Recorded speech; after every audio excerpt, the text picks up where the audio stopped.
Hello नमस्कार दोस्तों, स्वागत है एक बार और हमारी इस वीडियो में। दोस्तों आज की जो वीडियो है हमारी वो क्लास नंबर है 25। ठीक दोस्तों, और हम तैयारी कर रहे हैं किसकी? वेल्डर ट्रेड एग्ज़ाम प्रिपरेशन करते हैं। ठीक है, तो दोस्तों वेल्डर ट्रेड एग्ज़ाम प्रिपरेशन में क्या आ जाता है? आपकी ITI आ जाती है, CITS, NMDC, सेल, भेल, DRDO, इसरो और दोस्तों अदर एग्ज़ाम आपके आ जाते हैं, जैसे कि रेलवे और भी कई टेक्निकल एग्ज़ाम होते हैं, वो भी सारे इसी में कवर हो जाएंगे। ठीक है दोस्तों, तो बहुत ही इंपॉर्टेंट क्वेश्चन है ये सारे के सारे। तो दोस्तों मैंने 25 क्लास से करा चुका हूँ, तो जाके देख सकते हैं आप वीडियो की प्लेलिस्ट में। ठीक है दोस्तों, तो चलिए दोस्तों आज का जो क्वेश्चन है स्टार्ट कर लेते हैं। बहुत ही आराम से कराऊँगा, ठीक है। आप चाहे तो इसको 2x की स्पीड में देख सकते हैं ताकि आपको ज़्यादा बोरिंग ना लगे, ठीक है। लेकिन क्वेश्चन दोस्तों सारे बेहतरीन है, हो सके तो आप नोट्स बना लीजिएगा, क्योंकि दोस्तों नोट्स आपके सारे एग्जाम में काम आएंगे, ठीक है। तो चलिए आज का जो है क्वेश्चन शुरू करते हैं। तो क्वेश्चन दोस्तों आपका है आज का, पाइप वेल्ड करने के लिए किनारे तैयार किए जाते हैं। ठीक है, हमें पता है जैसे कि पाइप को वेल्ड करने के लिए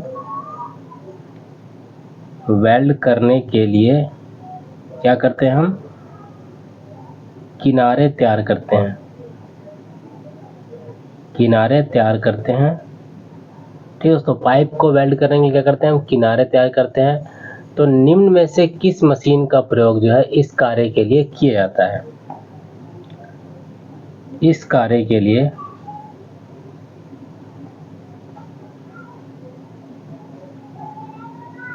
किस मशीन का प्रयोग किया जाता है?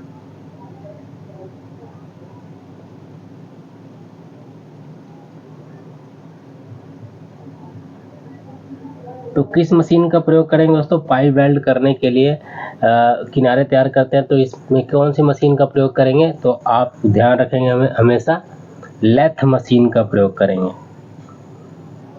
किनारे तैयार करेंगे किसका प्रयोग करेंगे दोस्तों? लेथ मशीन का प्रयोग करेंगे, ठीक है। लेथ मशीन पर पाइप वेल्ड करने के लिए किनारे तैयार किए जाते हैं, ठीक है। लेथ मशीन पर जो है एक गोल चक घूमता है, गोल चक्का घूमता है दोस्तों, उसको गोल चक बोलते हैं।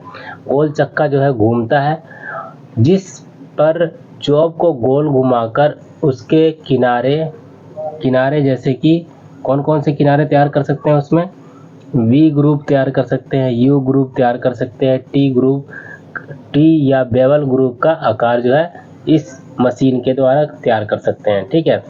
तो गोल चक्का घूमता है, उसमें हम किसी भी प्रकार का जो है ग्रुप तैयार कर सकते हैं, ठीक है। अगला क्वेश्चन दोस्तों है, छोटी लंबाई की प्लेटों के किनारों की तैयारी हेतु डैश का प्रयोग किया जाता है।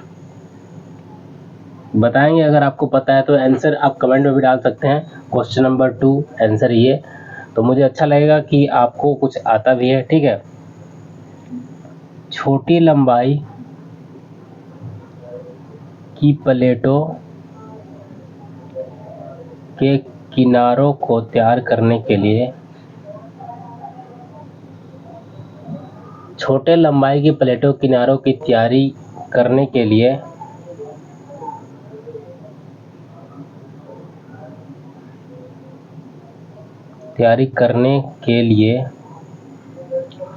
किसका प्रयोग किया जाता है? बताएंगे दोस्तों किसका प्रयोग किया जाता है? तो दोस्तों इसका आंसर आपको हो जाएगा शेयर मशीन का। शेयर मशीन का क्या करते हैं हम? प्रयोग करते हैं। छोटी लंबाई की प्लेटों के किनारे को तैयार करने के लिए शेपर मशीन का प्रयोग करते हैं दोस्तों। शेपर नाम है, शेयर नहीं है।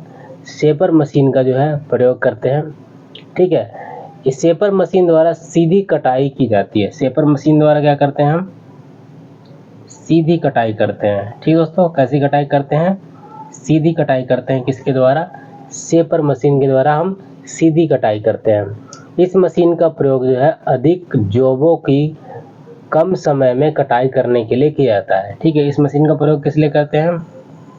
अधिक जॉबों की कम समय में कटाई करने के लिए किया जाता है। ठीक है, अगला क्वेश्चन, मिलिंग मशीन का प्रयोग किस लिए किया जाता है? मिलिंग मशीन का प्रयोग किस लिए किया जाता है? जो मिलिंग मशीन होती है उसका प्रयोग किस लिए करते हैं दोस्तों? तो मिलिंग मशीन का प्रयोग जो है हम फार्म टूल प्रयोग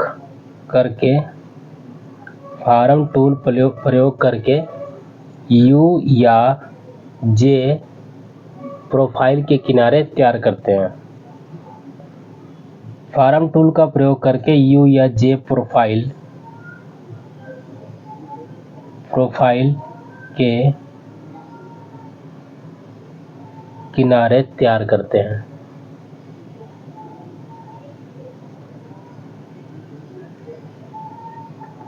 ठीक है दोस्तों, अगला क्वेश्चन जो है आपका, निम्न में से किस जोड़ में किनारों की तैयारी आवश्यक नहीं है? निम्न में से किस जोड़ में, जैसे कि आपको पता है पिछली वीडियो में करा भी चुका हूं मैं, निम्न में से किस जोड़ में किनारों की तैयारी की आवश्यकता नहीं होती? तो किसमें जो है किनारों के तैयारों की आवश्यकता नहीं होती? तो उसका नाम है दोस्तों आपका लैप जोड़। ठीक है, जो और दोस्तों एक आपका होता है स्क्वायर बट जोड़। ठीक है, स्क्वायर बट जोड़ के किनारों की तैयारों की आवश्यकता नहीं होती। इस जोड़ में जो है वेल्डिंग की जाने वाली प्लेटों के दोनों सिरे जो है एक दूसरे के से 3 mm की दूरी पर रखकर जो है समतल स्थिति में वेल्ड किया जाता है। ठीक है, उसको क्या बोलते हैं? स्क्वायर बट जोड़ और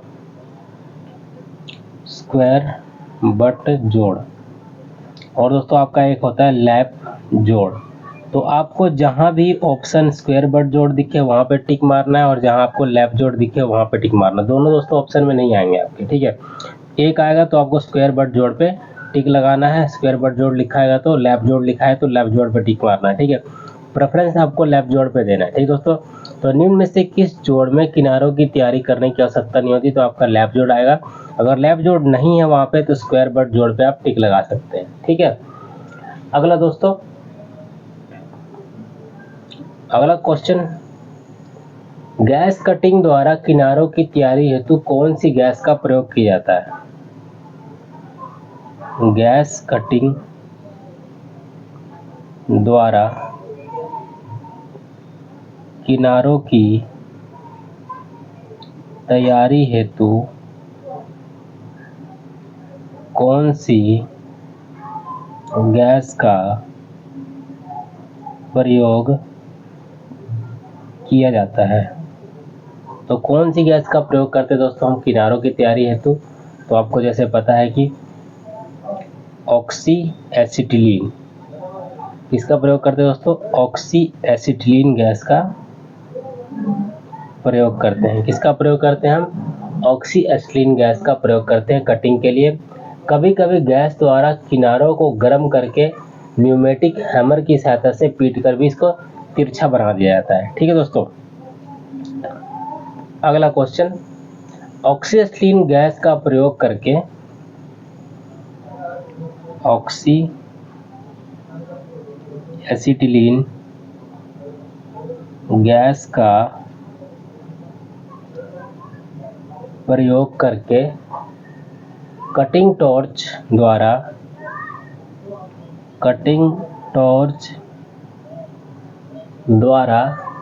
जॉब के किनारों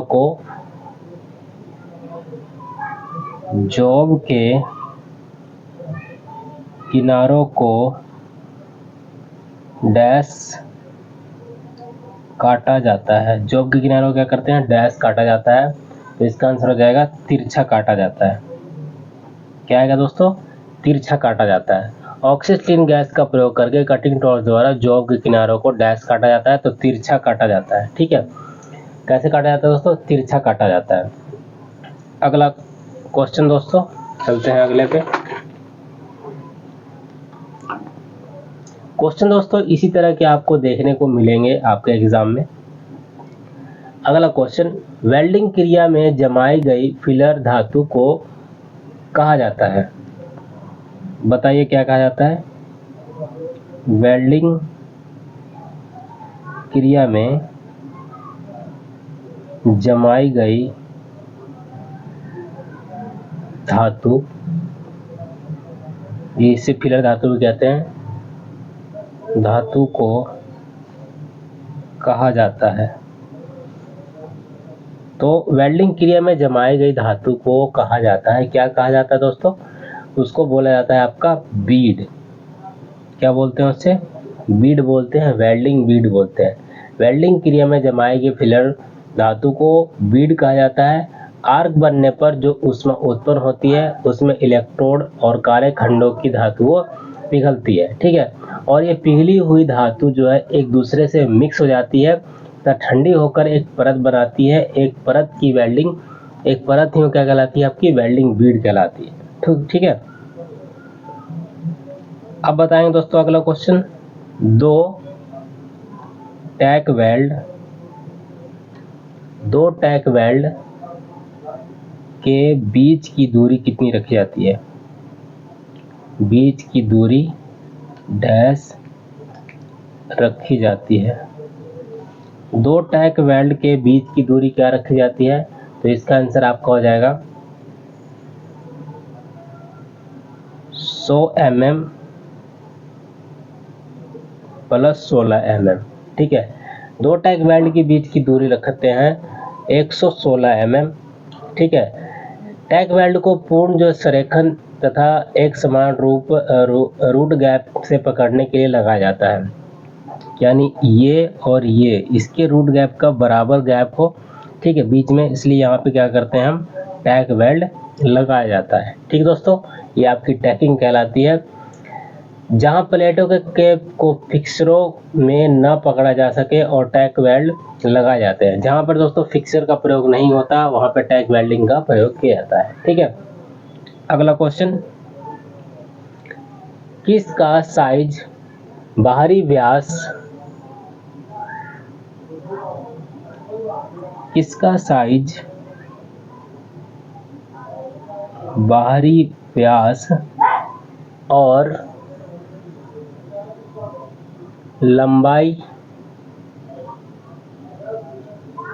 लंबाई से लिया जाता है। किसका साइज बाहरी व्यास और लंबाई से लिया जाता है, तो इसका आंसर आ जाएगा ट्यूब। क्या है दोस्तों, ट्यूब। ट्यूब का साइज जो है बाहरी व्यास और लंबाई से लिया जाता है। अगला क्वेश्चन चलेंगे, फिलेट वेल्ड लैप जॉइंट में, फिलेट वेल्ड लैप जॉइंट में, फिलेट वेल्ड लैप जॉइंट में dash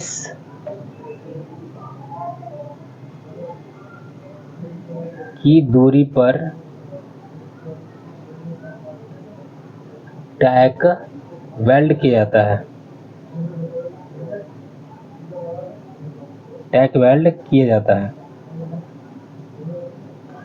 fillet weld lap joint में डैश की दूरी पर टैक वेल्ड किया जाता है, तो फिलेट वेल्ड लैप जॉइंट में 65 mm की दूरी पर, आंसर आपको हो जाएगा 65 mm की दूरी पर आपका जो क्या करते हैं, टैक वेल्ड किया जाता है। सिंगल फिलेट लैप जोड़ अधिक भार की स्थिति में प्रयोग नहीं किए जाते। जो सिंगल जो एक बीड चलती है ऊपर, मान लीजिए आपका लैप जोड़ है, तो दोस्तों यहाँ पे जो वेल्डिंग चलेगी और उसके नीचे वेल्डिंग नहीं चलेगी, तो दोस्तों कम जो है भार सहन करने की क्षमता उसमें होगी। ठीक है। अगला क्वेश्चन, कौन से जोड़ों की भार उठाने की क्षमता कम होती है? बताएंगे दोस्तों, कौन से जोड़ों की क्षमता भार उठाने की कम होती है? कौन से जोड़ों की क्षमता जो है भार उठाने की कम होती है? तो इसका आंसर हो जाएगा आपका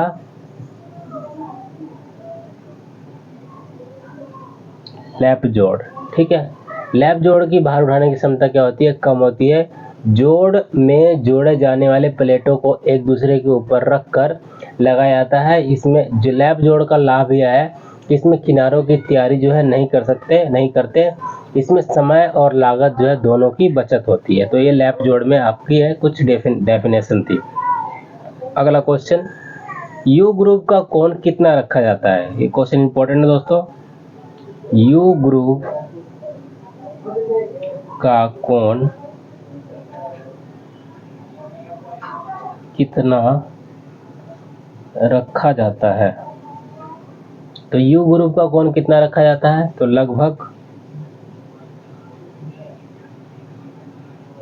लगभग 20 डिग्री। ठीक है, यू ग्रुप का कोण लगभग 20 डिग्री रखा जाता है। यू ग्रुप में प्लेटों के जो सिरे होते हैं दोस्तों, उसको एक तरफ से यू के आकार का बनाया जाता है। ठीक है, जो प्लेटों के सिरे होते हैं एक तरफ से यू के आकार का बनाया जाता है। ठीक है दोस्तों, यू के आकार का बना दिया जाता है और उसके बाद उसके साथ स्पर्श कराकर यू आकार बेवल बनाया जाता है, जिसे धातु को भरकर वेल्ड कर दिया जाता है। ठीक है, जिसमें क्या करते हैं, धातु को भरकर वेल्ड किया जाता है। अगला क्वेश्चन दोस्तों, वेल्ड जोड़ की गुणवत्ता होती है। वेल्ड जोड़ की गुणवत्ता होती है। वेल्ड जोड़ की क्या गुणवत्ता होती है आपकी? तो वेल्ड जोड़ की गुणवत्ता होती है लगभग 100%, लगभग 100% इसकी गुणवत्ता होती है। वेल्ड जोड़ की गुणवत्ता लगभग 100% होती है। वेल्डिंग वह प्रक्रम है जिसमें दो या दो से अधिक धात्विक या अधात्विक भागों को द्वारा उष्मा द्वारा पिघलाकर प्लास्टिक स्टेज तक लाकर गर्म करके दाब द्वारा या बिना दाब के अतिरिक्त जो है धातु के भार को अथवा बिना भरे स्थायी रूप से जोड़ लगाया जाता है, वेल्डिंग जोड़ कहलाता है। ठीक है, अगला क्वेश्चन दोस्तों आपका, वेल्डिंग जॉइंट में पासों की संख्या बढ़ने से डिस्टॉर्शन पर क्या फर्क पड़ता है? वेल्डिंग जॉइंट में पासों की संख्या बढ़ाने से डिस्टॉर्शन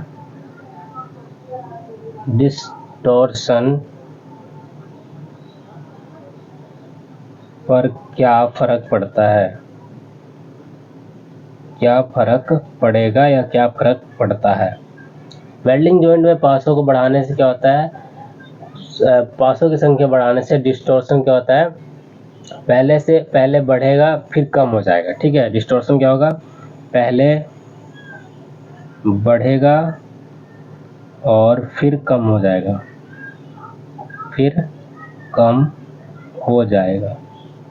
ठीक है, डिस्टॉर्शन का ये आपको फायदा है, पहले बढ़ेगा फिर क्या हो जाएगा? कम हो जाएगा। ठीक है, अब चलते दोस्तों अगले क्वेश्चन पे। अगला क्वेश्चन क्या कह रहा है आपका?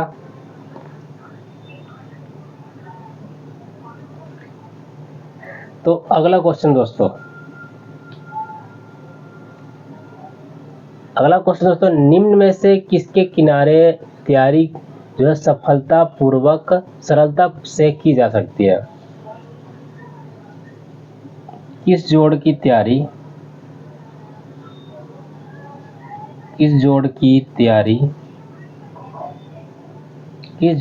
किनारों की तैयारी दोस्तों, किनारों की तैयारी सरलता पूर्वक की जा सकती है। तो किसकी जो है सरलतापूर्वक कर सकते हैं? प्लेट वेल्डिंग की।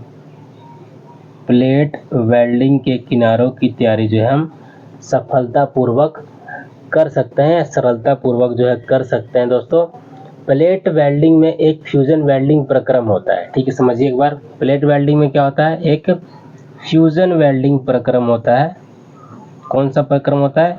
एक फ्यूजन वेल्डिंग प्रक्रम होता है। इसमें ऑक्सीजन या वायु का ईंधन जो है गैस के दहन का प्रयोग करते हैं और धातु को पिघलाया जाता है। प्लेट वेल्डिंग में दो विधियों से की जाती है। प्लेट वेल्डिंग दो विधियों से की जाती है। दो विधियां कौन कौन सी है आपकी? प्लेट वेल्डिंग कितनी विधियों से कर सकते हैं? दो विधियों से कर सकते हैं। एक होता है लेफ्टवर्ड वेल्डिंग, एक होता है राइटवर्ड। एक कौन सा होता है दोस्तों? एक लेफ्टवर्ड होता है और एक राइटवर्ड होता है, ठीक है।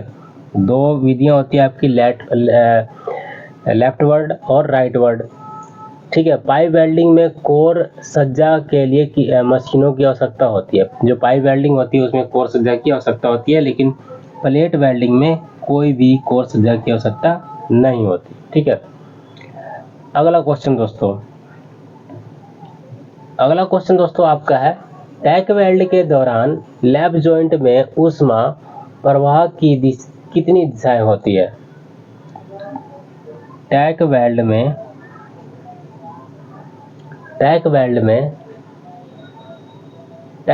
के दौरान दोस्तों, टैक वेल्ड के दौरान लैप जॉइंट में ऊष्मा प्रवाह की कितनी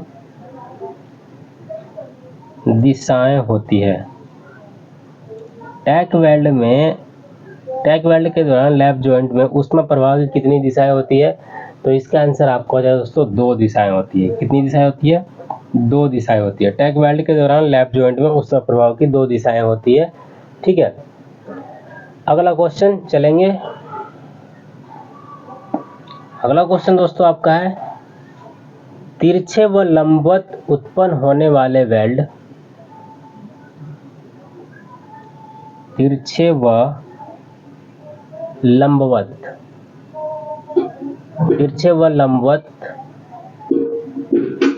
उत्पन्न होने वाले वेल्ड श्रिंकेज तनाव को कम करते हैं। तनाव को कम किया जाता है। तिरछे व लंबवत उत्पन्न होने वाले वेल्ड श्रिंकेज तनाव को कम किया जाता है। तो इसका आंसर आपका हो जाएगा दोस्तों, बैक स्टेप टेक्निक से हम उसको कम कर सकते हैं। कौन से टेक्निक से कम कर सकते हैं? बैक स्टेप टेक्निक से हम उसको कम कर सकते हैं, ठीक है। तिरछे व लंबवत उत्पन्न होने वाले वेल्ड श्रिंकेज तनाव को बैक स्टेप तकनीक द्वारा हम कम कर सकते हैं। इस विधि में प्रत्येक वीड के साथ प्लेट प्रत्येक वेल्ड में लॉकिंग प्रभाव के कारण जो है कम मात्रा में फैलती है, ठीक है दोस्तों। अगला क्वेश्चन, टैक वेल्ड के दौरान एज जॉइंट में ऊष्मा प्रवाह की कितनी दिशाएं होती है? टैक वेल्ड के दौरान एज जॉइंट में ऊष्मा प्रवाह की कितनी दिशाएं होती है? टैक वेल्ड के दौरान एज जॉइंट में ऊष्मा प्रवाह की कितनी दिशाएं होती है? तो इसका आंसर आपको हो जाएगा, एक दिशा होती है, ठीक है। टैक वेल्ड के दौरान एज जॉइंट में ऊष्मा प्रवाह की दिशा होती है एक। एज जोड़ कम पेनिट्रेशन के कारण वे जोड़ कमजोर होते हैं। इसमें फिलर धातु भी बहुत कम लगता है। एज जोड़ में क्या होता है? फिलर धातु भी कम लगता है और इसकी दिशा भी होती है एक, ठीक है। लैप जोड़ में दो दिशाएं होती है, एज जोड़ में एक दिशा होती है, ठीक है। अगला क्वेश्चन दोस्तों, प्लेट की मोटाई में, क्वेश्चन समझिए पहले, प्लेट की मोटाई, प्लेट की मोटाई में 1 mm की प्रत्येक बार, प्लेट की मोटाई में 1 mm की प्रत्येक बार वृद्धि होने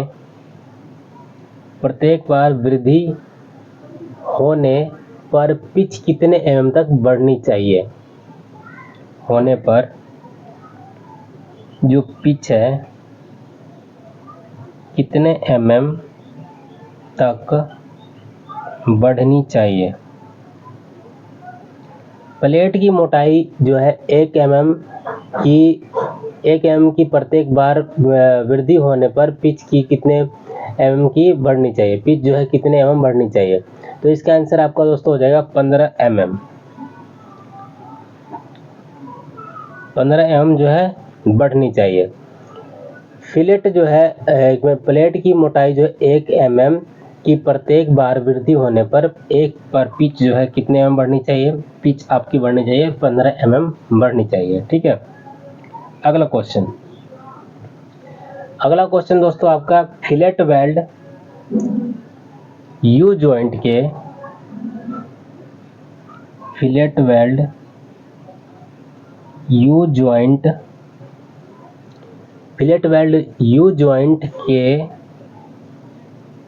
लिए पिच की दूरी होनी चाहिए। फिलेट वेल्ड यू जॉइंट के लिए पिच की दूरी होनी चाहिए, कितनी होनी चाहिए? तो इसका आंसर हो जाएगा 2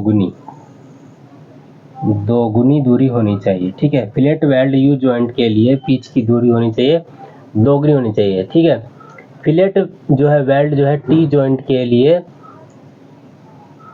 जो फिलेट जोड़ है दोस्तों क्या होता है? फिलेट जोड़ आपका होता है टी जॉइंट। ठीक है, टी जॉइंट के लिए पिच की दूरी होती है 2 गुनी होनी चाहिए। जब प्लेट के मध्य में कोई दूसरी प्लेट समकोण अवस्था में जोड़नी होती है तो यह टी जोड़ कहलाता है। ठीक है, तो टी जोड़ क्या होता है? आपका ये प्लेट मान लीजिए और उसके ऊपर एक प्लेट जोड़ना है तो आपका टी जोड़ कहलाएगा।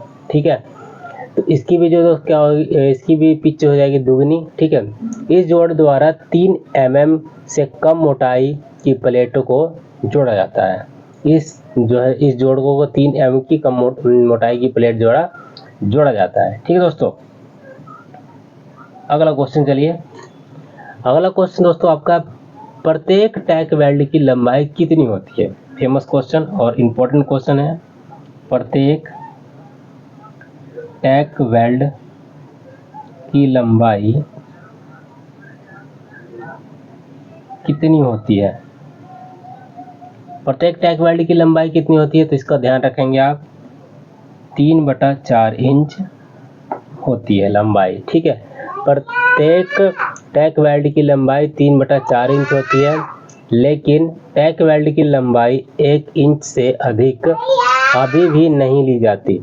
टैक वेल्ड में फिलेट जोड़ के साथ एक तरफ छोटे वेल्ड करे जाते हैं, तब वेल्ड ठंडा हो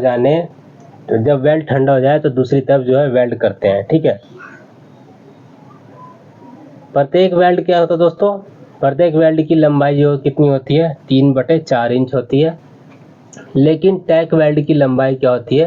टैक वेल्ड की लंबाई 1 इंच से अधिक, ठीक है, कभी भी नहीं ली जाती। जो टैक वेल्ड है तो 1 इंच से लंबाई कभी भी अधिक नहीं लेनी चाहिए।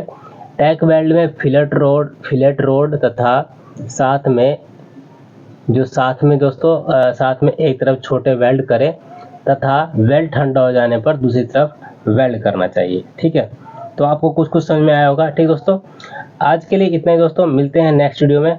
ठीक दोस्तों, तो वीडियो पसंद आई तो वीडियो को लाइक कीजिएगा, चैनल को सब्सक्राइब नहीं किया आपने, सब्सक्राइब करके बेल आइकन प्रेस कर दे ताकि आने वाली वीडियो नोटिफिकेशन आपको टाइम पर मिलती रहे। ठीक है दोस्तों, मिलते हैं अगली वीडियो में। Thanks for watching.